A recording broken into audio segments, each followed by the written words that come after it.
Hello everyone, welcome back my YouTube channel as study 2.0। Friends, आज के video में हम डॉक्टर भीमराव अंबेडकर के बारे में डिस्कस करने वाले हैं। वीडियो स्टार्ट करने से पहले आप सभी को डॉक्टर भीमराव अंबेडकर की जयंती पर ढेर सारी शुभकामनाएं। चलिए हम डॉक्टर भीमराव अंबेडकर के जीवन से संबंधित इम्पोर्टेंट फैक्ट्स को देखते हैं। भारत रत्न से सम्मानित, एक विश्व स्तरीय विधि वेदता एवं भारतीय संविधान के निर्माता, इसके साथ ही साथ करोड़ों दलितों एवं पिछड़ी जातियों आदिवासियों को सम्मान दिलाने वाले डॉक्टर भीमराव अंबेडकर की जयंती 14 अप्रैल 2022 को 131वीं जयंती के रूप में सेलिब्रेट की जा रही है। इस मौके पर केंद्र सरकार द्वारा अपने सभी सरकारी कार्यालयों और औद्योगिक प्रतिष्ठानों में सार्वजनिक अवकाश घोषित किया गया है। भारतीय संविधान के मुख्य निर्माताओं में से डॉक्टर भीमराव अंबेडकर का पूरा नाम भीमराव रामजी अंबेडकर था। भीमराव अंबेडकर जी एक प्रसिद्ध भारतीय विधिवेत्ता यानी कानून के ज्ञाता, अर्थशास्त्री, राजनीतिक और समाज सुधारक थे। इनका जन्म 14 अप्रैल 1891 में तत्कालीन मध्य प्रदेश के महू में महार जाति के एक गरीब परिवार में हुआ था। महार जाति को अछूत माना जाता था, जिसके चलते उन्हें गंभीर सामाजिक आर्थिक भेदभाव झेलना पड़ा। बाबा साहब ने अपना जीवन समाज से छुआछूत व अस्पृश्यता को समाप्त करने के लिए समर्पित कर दिया। क्योंकि वो महार जाति के थे, इसलिए समाज उनके साथ छुआछूत करता था, इसलिए उन्होंने अपना जीवन छुआछूत व अस्पृश्यता को समाप्त करने के लिए समर्पित कर दिया था। उन्होंने जीवन भर अछूतों और अन्य सामाजिक रूप से पिछड़े वर्गों के अधिकारों के लिए लड़ाई की। उन्होंने जाति व्यवस्था को सामाजिक शोषण का आधार मानते हुए मनुस्मृति की कटु आलोचना की है। याद रखिएगा, डॉक्टर भीमराव अंबेडकर ने ही मनुस्मृति की कट आलोचना की है। ये क्वेश्चन एग्जाम में आया हुआ है। आप सारे फैक्ट्स को ध्यान से देखिएगा, क्योंकि इससे रिलेटेड आगे क्वेश्चन भी है जिसका आंसर आपको खुद देना है। हिंदू धर्म में विद्यमान अस्पृश्यता के सिद्धांत से व्यथित होकर अक्टूबर 1956 में हिंदू धर्म को त्याग कर नागपुर में बौद्ध धर्म ग्रहण कर लिया। याद रखिएगा, 1956 में उन्होंने बौद्ध धर्म ग्रहण कर लिया था। 1956 में ही डॉक्टर भीमराव अंबेडकर ने देश में दलित बौद्ध आंदोलन नामक एक सामाजिक राजनीतिक आंदोलन चलाया। यह आंदोलन बाद में नवयान बौद्ध धर्म कहलाया और जिसे बौद्ध धर्म का पुनः व्याख्या माना जाता है। याद रखिएगा, नव बौद्ध धर्म यह भीमराव अंबेडकर द्वारा चलाया गया, जिसे बौद्ध धर्म का पुनः व्याख्या माना जाता है।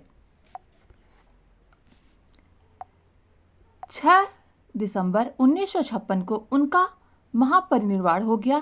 मुंबई स्थित उनके विश्राम स्थल को चैत्य भूमि कहते हैं।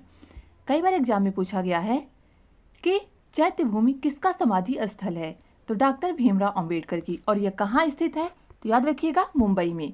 महापरिनिर्वाण, जब बौद्ध धर्म में किसी की मृत्यु हो जाती है तो उसे महापरिनिर्वाण कहते हैं।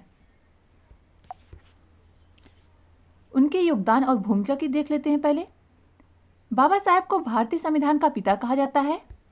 Father of Indian constitution doctor Bhimrao Ambedkar. संविधान निर्माण की प्रारूप समिति के अध्यक्ष के रूप में उन्होंने भारतीय संविधान को तैयार करने में महत्वपूर्ण भूमिका निभाई, इसीलिए उन्हें फादर ऑफ इंडियन कॉन्स्टिट्यूशन कहा जाता है। उन्होंने स्वतंत्रता, समानता, बंधुत्व के जरिए एक न्यायपूर्ण समाज का निर्माण करने का मार्ग प्रशस्त किया। वो कहते थे, मुझे वह धर्म पसंद है जो स्वतंत्रता, समानता और बंधुत्व सिखाता है, न कि जिसमें अस्पृश्यता और छुआछूत हो। हमें सबसे पहले, उनका मानना था कि हम सबसे पहले भारतीय और अंत में भी भारतीय हैं। हमें स्वतंत्रता, समानता का अधिकार प्राप्त होना चाहिए। 1947 में वे स्वतंत्र भारत के पहले कानून एवं न्याय मंत्री बने। हिंदू कोड बिल पर मतभेद को लेकर उन्होंने वर्ष 1991 में कैबिनेट से इस्तीफा दे दिया। उन्होंने 1930 से 1932 तक लंदन में आयोजित 3 गोल मेज सम्मेलनों में भाग लिया था। अस्पृश्यता के विरुद्ध मुखर विचार रखे थे। याद रखिएगा, डॉक्टर भीमराव अंबेडकर एकमात्र ऐसे गैर कांग्रेसी नेता थे जिन्होंने लंदन में जो 3 गोलमेज सम्मेलन आयोजित हुए थे उनमें भाग लिया था। गांधी जी मात्र दूसरे गोलमेज सम्मेलन में भाग लिए थे और डॉक्टर भीमराव अंबेडकर तीनों गोलमेज सम्मेलनों में भाग लिया था और वहां पे अस्पृश्यता के विरुद्ध अपना विचार रखा था। अन्य योगदान देखते हैं। वर्ष 1932 में उन्होंने पूना पैक्ट पर हस्ताक्षर किए, जिसके परिणाम स्वरूप वंचित वर्गों के लिए अलग निर्वाचन मंडल के विचार को त्याग दिया गया। पूना पैक्ट गांधी जी और डॉक्टर भीमराव अंबेडकर के बीच हुआ था 1932 में, जिसके परिणाम स्वरूप क्या हुआ, वंचित वर्गों के लिए जो अलग से निर्वाचन मंडल था, उन्होंने इस विचार को त्याग दिया था। इसके अलावा उन्होंने कई अहम प्रावधान पेश करने में अपना योगदान दिया। जैसे उनके क्या क्या कार्य हैं देख लेते हैं। काम के कई घंटे को कम कर प्रति सप्ताह 48 घंटे काम करना, कोयला खदानों में भूमिगत काम करने के लिए महिलाओं के रोजगार पर प्रतिबंध हटाना, सवैतनिक अवकाश एवं न्यूनतम मजदूरी। उन्होंने लैंगिक और मातृत्व लाभ से इतर समान काम के लिए समान वेतन के सिद्धांत को स्थापित करने में भी मदद की थी, क्योंकि उनका मानना था कि वह स्वतंत्रता और समानता एवं बंधुत्व की भावना में ज़्यादा वो विश्वास करते थे। 1923 में इनके महत्वपूर्ण ये पॉइंट अधिकतर आपके एग्जाम में पूछे जाएंगे। 1923 में बहिष्कृत हितकारी सभा आउटकास्ट वेलफेयर एसोसिएशन की स्थापना की। याद करिएगा कि बहिष्कृत हितकारी सभा की स्थापना किसने की थी? 1923 में डॉक्टर भीमराव अंबेडकर यानी बाबा साहेब ने की थी, जो दलितों के बीच, मतलब इसका उद्देश्य क्या था, दलितों के बीच शिक्षा एवं संस्कृति का प्रचार प्रसार करना, जिसकी स्थापना 1923 में बहिष्कृत हितकारी सभा। 1930 में कालाराम मंदिर आंदोलन में डॉक्टर भीमराव अंबेडकर ने कालाराम मंदिर के बाहर विरोध प्रदर्शन किया, क्योंकि अछूतों को इस मंदिर परिसर में प्रवेश करने नहीं दिया जाता था। पहले क्या था कि पहले जो अछूत यानी जो SC ST कास्ट के लोग होते थे, उन्हें मंदिरों में प्रवेश करने से रोका जाता था। लेकिन इसके विरोध में डॉक्टर भीमराव अंबेडकर ने कई प्रयास किए, जिससे आज सभी को समानता का अधिकार प्राप्त हुआ है।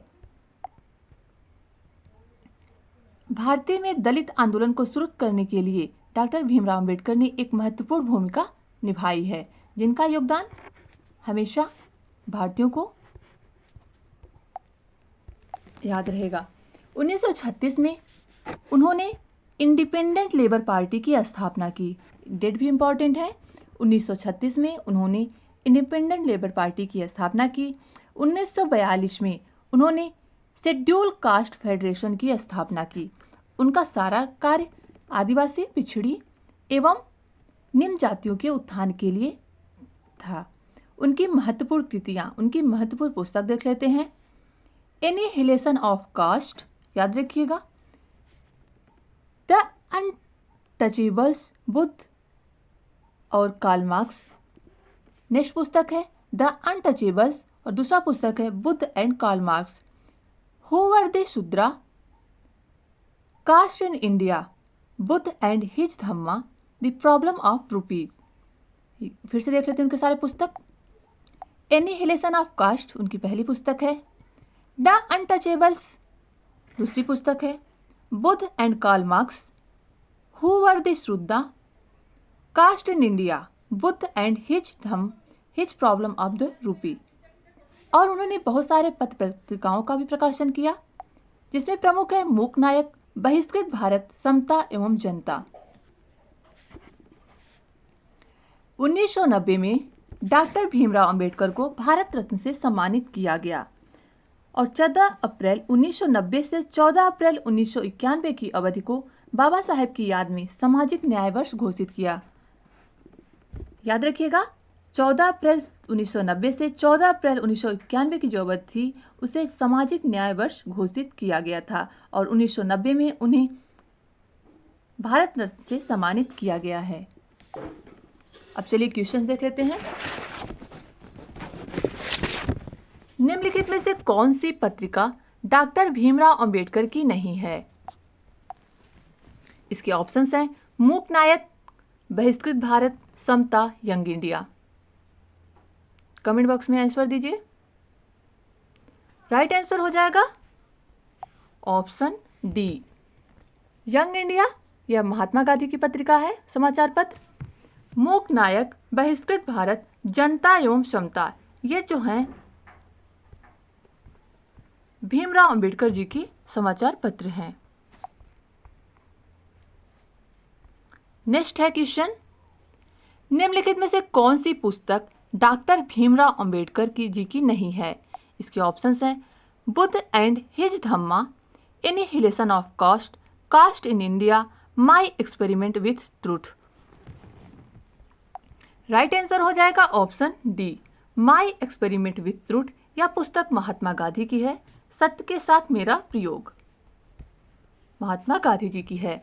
Buddha and his Dharma, Buddha and Karl Marx, annihilation of caste, caste India, जितने भी जाति पर पुस्तक हैं लगभग और बुद्ध से रिलेटेड, ये सब अपने माइंड में याद रखिएगा कि अगर कहीं बुद्ध और उनके धर्म से और कास्ट वाइज क्वेश्चन पूछे तो आप डॉक्टर भीमराव अंबेडकर को लगा सकते हैं। थोड़ा ट्रिक से आप समझ लीजिए। नेक्स्ट क्वेश्चन है, डॉक्टर भीमराव अंबेडकर को भारत रत्न से सम्मानित कब किया गया? इसके ऑप्शंस हैं 1990 में, 1992 में, 1980 में, 1986 में। इस क्वेश्चन का आंसर कमेंट बॉक्स में आपको देना है। और आपको हमारा वीडियो कैसा लगा यह हमें ज़रूर बताएं। वीडियो देखने के लिए आपका धन्यवाद।